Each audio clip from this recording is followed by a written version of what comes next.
अनिरुद्ध बस ड्रामा कर रहा होता है सबकी बातों को मानने का। वो अपनी गलतियों का सब तो करता है लेकिन चीजें कॉम्प्लिकेटेड भी बना देता है। खैर यहाँ से धोखा देने की बारी जब आती है तो सच में काफी सारी चीजें बदल जाती है जो सच में काफी बेहतरीन भी है, क्योंकि जब घर आने के बाद में तमाशा हद से ज्यादा बढ़ रहा होता है तो भी बहुत ज्यादा परेशान हो जाता है और सबके सवाल इसे परेशान करने लगते हैं। हालांकि ये वादा करने लगता है कि ठीक है ये वैसा ही करेगा। अब अर्जी का कहना होता है कि तुम अब्रॉड क्यों नहीं चलते। अब देखो ये तो मान जाता है कि ठीक है मैं जाना चाहता हूँ लेकिन मेरे पास समय नहीं था, लेकिन जो भी बातें यहाँ से करना स्टार्ट करता है ना तो वो उसमें रोने धोने लगता है। ठीक है अब इस थोड़ा इमोशनल भी हो जाता है और मरने जीने की बातें करने लगता है। हालांकि इस सभी चीजों को सुनने के बाद में घर के लोग काफी सारे सेट हो जाते हैं। अब हालांकि घर के जो लोग होते हैं वो तो पूरी तरीके से अर्जी को सपोर्ट करते हैं। तो यहाँ भी उसकी मॉम भी अभी सारी बातें होने लगती है कि अगर तुम ऐसा नहीं करते हो, तुम अब्रॉड नहीं चाहते हो तो अर्जी पुलिस कंप्लेन कर देगी। अब हालांकि ये तो डरता नहीं है अर्जी से, लेकिन फिर भी ये बात को मान जाता है कि ठीक है ये जाएगा, ये अपने वादे को निभाने के लिए तैयार है, क्योंकि अब जाने के बिना समझो कि ये पूरी तरीके से टूट चुका है और इसे समझ में आ जाते हैं कि अब ये कुछ भी नहीं कर सकता। समझो कि ये जिससे प्यार करता था, जिसकी चाहत इसे थी, वही जब इससे नहीं मिला तो ये क्या ही करेगा जी करके। अब ऐसी ऐसी बातें इसके मन में चलने लगती है और जो घर वालों को काफी ज्यादा परेशान भी करते। लेकिन वही गुड़लो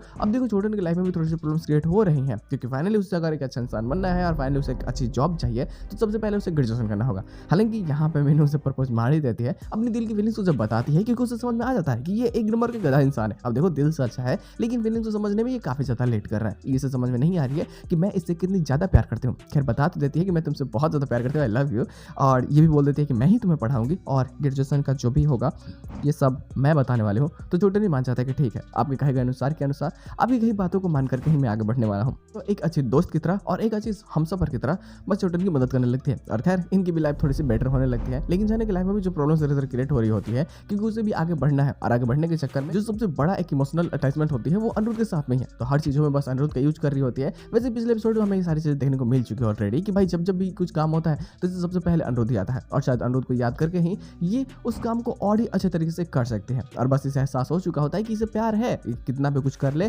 चाहे कितना भी उल्टा सीधा बोल ले, लेकिन अनिरुद्ध के अलावा ये किसी से प्यार कर नहीं सकती और अनिरुद्ध ही इसका पहला और आखिरी पसंद है। लेकिन उसकी गलतफहमी ही उसे आगे जाकर के विलेन बना देगी, जो सच में काफी ज्यादा मजेदार भी होगी, जो नई स्टोरी लाइन को भी जन्म देगी। तो गुड लोग इसके साथ में एपिसोड एंडिंग करते जाते हैं। हालांकि अब अब्रॉड जाने के बीच में जो तमाशा क्रिएट हो जाता है कि अब अनिरुद्ध अपने दिल की फीलिंग्स को बता देता है कि आखिरकार उसकी विश क्या है, वो क्या चाहता है, क्योंकि अर्जी को भी शक होता है कि कुछ तो गड़बड़ है। आखिरकार अनिरुद्ध क्यों मरने जीने की बातें कर रहा है। ऐसा तो है नहीं कि ये कुछ भी मन में आए तो वैसा बोल देगा। बस इसका ही पता लगाने के लिए ये नई नई प्लानिंग्स बनाती है। उससे पहले ही अनिरुद्ध हाँ करके बताने की पूरी कोशिश करता है। अब देखते लोग क्या वो बता पाता भी है या नहीं। ये सारी चीजें काफी इंटरेस्टिंग होगी तो मजा भी आएगा। तो बस लोग आज के एपिसोड बस इतना ही। हम लोग मिलते हैं बहुत जल्द किसी नए वीडियो के साथ में, तब तक के लिए बाय।